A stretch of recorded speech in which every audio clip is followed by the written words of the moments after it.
So ఈ video చూడండి, చాలా ఇన్ఫర్మేటివ్గా ఉంటుంది. ఇప్పుడు నాకు మెసేజ్ వచ్చి 4 మినిట్స్ వీడియో తెలుగుది ఇంగ్లీష్లోకి ఎస్ఆర్టీ ఫైల్లోకి చేసిమన్నారు. ఎస్ఆర్టీ ఫైల్ అంటే ఏంటంటే సబ్ టైటిల్స్ ఇవ్వడం అనమాట. సో డైరెక్ట్గా వీడియోకి, తెలుగు వీడియోకి ఇంగ్లీష్ సబ్ టైటిల్స్ తెచ్చి ఇవ్వడం. సో ఇక్కడ చూసుకున్నట్లయితే వాళ్ళు ఒక లింక్ ఇచ్చారు. ఆ లింక్లో ఆ వీడియో అనేది ఉందన్నమాట ఒకటి. ఇక్కడ నేనేం చేస్తున్నానంటే, సో వీళ్ళు చెప్పే కాన్వర్జేషన్ బట్టి, సో ఇక్కడ నాకు వర్క్ ఎంతసేపట్లో అవుతుంది అంటే 4 మినిట్స్ వీడియో దాదాపు 2 అవర్స్ లేదా 3 అవర్స్లో చేసేయచ్చు అనమాట. అంటే అదే వర్క్ పైన కూర్చుంటే 2 అవర్స్, అంతకు ముందు కూడా అయిపోతుంది అనమాట. సో ఇక్కడ నేను ఏం చేశానంటే, నాకు యాక్చువల్లీ మార్నింగ్ అంతా నేను యాక్సెప్ట్ చేయలేను. 7 వరకు నాకు ప్రాజెక్ట్స్ ఉన్నాయి. 7కి అంటే నిన్న 7కి నేను ఆఫర్ అయితే యాక్సెప్ట్ చేస్తాను అని చెప్పారు. కానీ ఆమె నాకు మెసేజ్ పెట్టింది వచ్చి 2:43 ఆఫ్టర్నూన్ అట్లా అనమాట. సో నేను 9 PM కంతా, అంటే 7కి తీసుకొని 9 కంతా డెలివర్ చేస్తాను అని చెప్పాను అనమాట. సో ఆమె ఓకే అనింది. సో ఇక్కడ క్రియేట్ ఆఫర్ అండ్ ప్రొసీడ్ అని ఆమె చెప్తుంది. ఆల్రెడీ నేను ప్రీవియస్ వీడియోలో ఆఫర్ ఎట్లా క్రియేట్ చేయడం అని నేను మీకు నేర్పించాను కదా.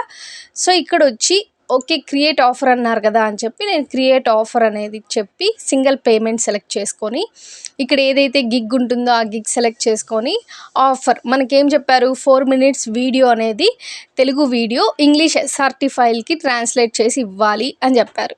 సో నేను అక్కడ ఆఫర్ని డిస్క్రైబ్ చేసిన తర్వాత పేమెంట్ వచ్చి సింగిల్ పేమెంట్ అనేది నేను 2 అవర్స్లో సబ్మిట్ చేసేలా. యాక్చువల్లీ మనకి ఫైవర్లో 1 డే డెలివరీ ఉంటుంది, కానీ ఈ విధంగా ఒక టైం అనేది చెప్పి పెట్టినప్పుడు మనం ఎక్కువ డిమాండ్ చేయొచ్చు అనమాట.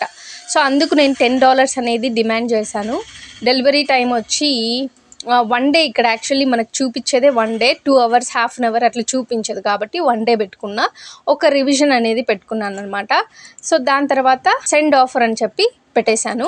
సో వాళ్ళకి ఆఫర్ అనేది అయిపోయింది. దాని తర్వాత నేను $10 పెట్టేసరికి ఆమె వచ్చి $10 దాన్ని దయచేసి తగ్గించుకోండి, $5 చేసుకోండి అని అన్నారు.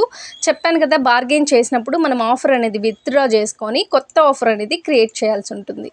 సో మిగతా నేను ఏం చేసిన, విత్డ్రా చేసుకొని మళ్ళీ కొత్త ఆఫర్ అనేది క్రియేట్ చేసుకున్నా. కానీ ఇక్కడ టైమింగ్ అనేది నేను అడిగాను, రేపు మార్నింగ్ 10 AMకి ఇస్తాను అని చెప్పి అడిగినాను అనమాట.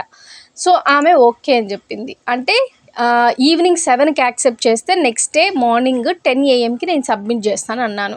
సో ఇక్కడ నేను 1 డే తీసుకోవట్లేదు, ఇంకా నైట్ ఎట్లో రెస్ట్ తీసుకుంటాం. సో మార్నింగ్ లేసి మళ్ళీ వర్క్ చేస్తాం కాబట్టి 10 AMకి ఓకే అయింది. కాబట్టి నేను మళ్ళీ ఫ్రెష్గా ఒక ఆఫర్ అయితే క్రియేట్ చేశాను $5కి మాత్రమే. వాళ్ళు యాక్సెప్ట్ చేసినప్పుడు ఆఫర్ యాక్సెప్టెడ్ అని మనకు కానీ వాళ్ళకి కానీ ఈ విధంగా చూపిస్తుంది అనమాట.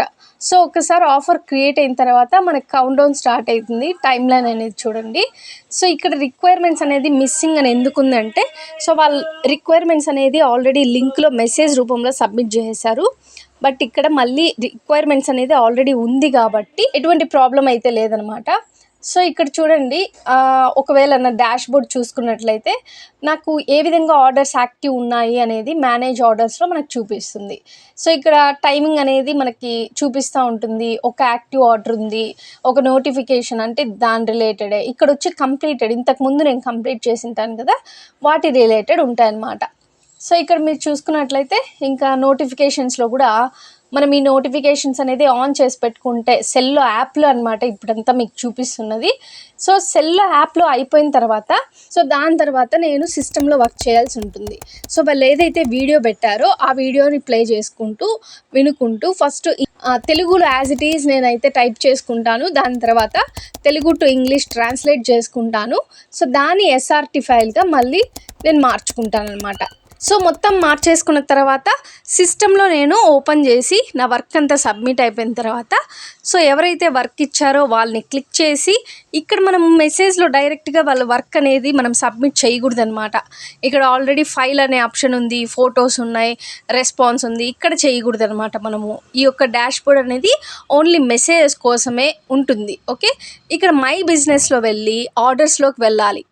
సో ఆర్డర్స్లో మనకి ఇక్కడ ఇన్ ప్రోగ్రెస్, ఇక్కడ నాకు ఇంకా టైం ఉంది చూడండి. సో ఇది యాక్టివ్గా ఉంది ఆర్డర్. సో ఇక్కడ మనం క్లిక్ చేసినట్లయితే పైన మనకి డెలివర్ నౌ అనేది ఉంటుంది చూడండి. సో లాస్ట్లో సో అక్కడ డెలివర్ నౌ అని పెట్టేసి ఏదైతే ఇక్కడ నేను వర్క్ అనేది సబ్మిట్ చేయాలో ఇది అక్కడ పిన్ అనేది ఇక్కడ ఉంది చూడండి, అప్లోడ్ వర్క్ అని చెప్పి. సో ఇక్కడ అప్లోడ్ వర్క్ అనేది నేను చేసేస్తాను అనమాట. సో నేను ఆల్రెడీ వర్క్ చేసింది ఒక దగ్గర సేవ్ చేసుకొని పెట్టుకుంటాను, ఫైవర్ అనే ఫైల్లో నేను సేవ్ చేసి పెట్టుకుంటాను. సో ఆ వర్క్ని నేను సెలెక్ట్ చేసుకొని ఓపెన్ చేసుకొని సబ్మిట్ అయితే చేసేస్తాను అనమాట. ఒక చిన్న మెసేజ్ పెట్టి దాని తర్వాత రేటింగ్ కూడా నేను అడిగాను అనమాట దాని తర్వాత. సో వాళ్ళు ఈ ఆఫర్ అంతా 1 డేలో కదా, 1 డేలో నా టైమింగ్ అంతా అయిపోతుంది కదా, దాని తర్వాత ఆ ఆఫర్ అయితే పూర్తిగా వాళ్ళకి వెళ్ళిపోతుంది. అంటే వాళ్ళు ఏదైతే ఆఫర్ పెట్టారో అదంతా సక్సెస్ఫుల్గా అయిపోతుంది. దాని తర్వాత ఆమె రేటింగ్ అయితే నాకు వస్తుందన్నమాట. సో ఇప్పుడిప్పుడే వెంటనే రేటింగ్ కానీ పేమెంట్స్ కానీ మనకు వచ్చేవన్నమాట. ఓకే, వెయిట్ చేయాల్సి ఉంటుంది. కానీ ఇది ట్రస్టబుల్, ఆల్రెడీ మనకి పేమెంట్ అయిన తర్వాతే మనం వర్క్ చేసాం ఇక్కడ. ఓకే, సో ఈ విధంగా మనకైతే కనిపిస్తుంది. ఇక్కడ చూడండి డెలివర్డ్ అనే ఆప్షన్ కూడా ఇక్కడ మీకు తెలుస్తుంది, డెలివర్డ్ అనేది. సో వాళ్ళకి ఆటోమేటిక్గా మన వర్క్ అనేది వెళ్ళిపోయిందనమాట. సో ఇక్కడ మనకి ఒకసారి డాష్ బోర్డ్ చూసుకుంటే నేను ఆల్రెడీ డెలివర్ చేసిన డాష్ బోర్డ్, ఇందాక మేనేజ్ ఆర్డర్స్లో యాక్టివ్ ఆర్డర్ అనేది ఉండింది. సో ఇప్పుడు యాక్టివ్ ఆర్డర్ అనేది లేదు. సో ఏదైనా ఆర్డర్స్ లేట్ చేశాను అంటే లేదు, ఒక్కటి మాత్రం ఇప్పుడు డెలివర్ చేశాను ఒకటి చూపిస్తుంది. సో కంప్లీటెడ్ ఆర్డర్స్ అనేది చూపిస్తుంది. సో క్యాన్సిల్ అయిన ఆర్డర్స్ ఏమీ లేవు, అన్నీ కూడా యాక్సెప్ట్ చేసినవే. ఓకే, సో ఈ విధంగా అయితే ఫైవర్ వర్క్స్లో మీరు వర్క్ చేయొచ్చు.